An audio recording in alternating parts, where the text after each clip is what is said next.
All right, in this video, we're going to talk about the reading and writing fill in the blanks. And I'm posting one of the videos that I made for my students on my website where I explain the reason or the explanation for why we pick those answers.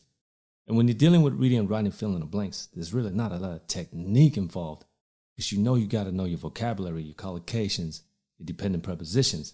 If you have no idea what I'm talking about, I actually made a video explaining those things. And I'm going to link it above and below.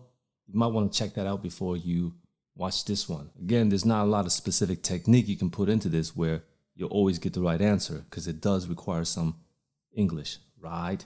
So y'all ready for this? Let's get into it.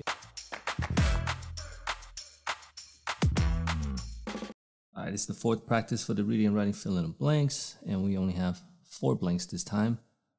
It's the same thing though. We want to look at the options. We have advancing, hindering, promoting, isolating. So what I notice is there might be a couple words that you don't know in here. Maybe, maybe not, depending on the level of your vocabulary.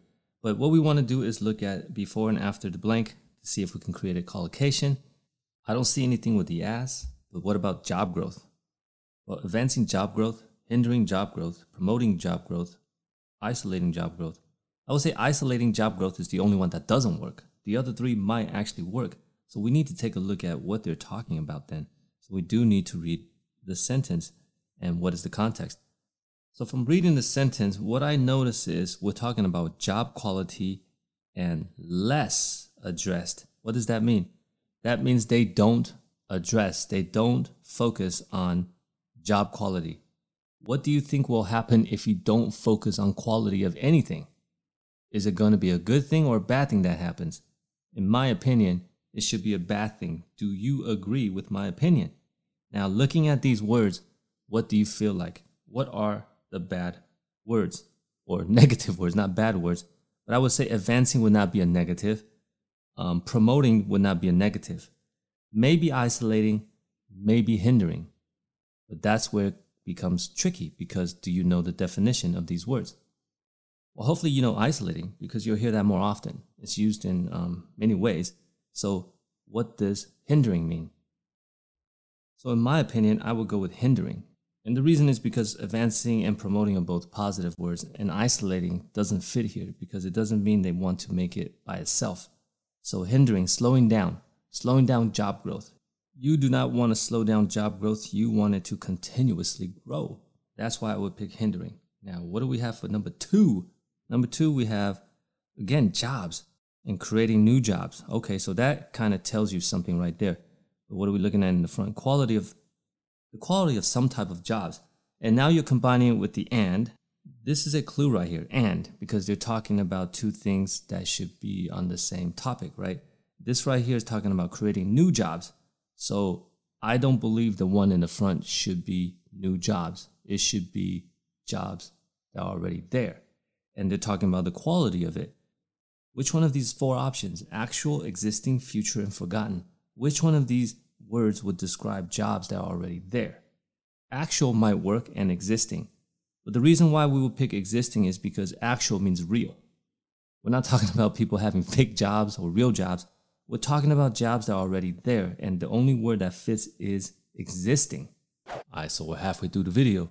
And if you're still here, that must mean that I'm bringing value to you. If you find this video helpful, please give me that like, give me that subscribe. What would it cost you? Nothing but a second of your time, right? So drop that like, drop that subscribe, and let's get back to business. And that was pretty quick. So we got number 2 out of the way. So let's look at number 3. What do we have for number 3? We also have, again, another and, future workers. So something very similar. What are they talking about here? Okay, stress. Stress among what kind of workers? What kind of workers are these? So if this one, the same thing, is talking about the and then the future workers, it's the same idea as the previous one. It's not the future. So these workers are already there. Which one of these options, current, modern, common, and productive, would describe workers that are already there? I would say you have the option of current and modern. But modern is usually used to describe things, not people. For me, current sounds better to describe the workers because we're describing people, current and future workers. Now we're moving on to number 4, the last one.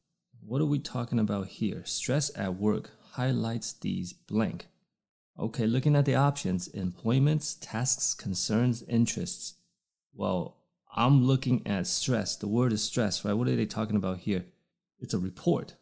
Okay, they're dealing with some type of report talking about the stress at work. Okay, so I don't think stress creates a positive thing, right? Stress does not create a positive thing.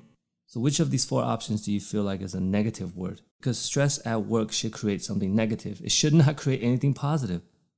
And the only word that I see that's negative is the concerns. Do you agree with that? So stress at work should not have anything to do with interests, tasks, and employments, because that tasks and appointments really doesn't say anything, but definitely not interests. So I would go with concerns.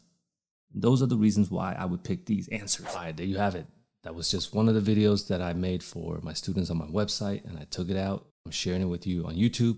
If you thought it was helpful, remember to check out my other tutorials. And definitely don't forget to give me that like and subscribe for this video so I know you want to see more of these, and I'll continue posting them. Until then, I'll see you on the next one. Peace.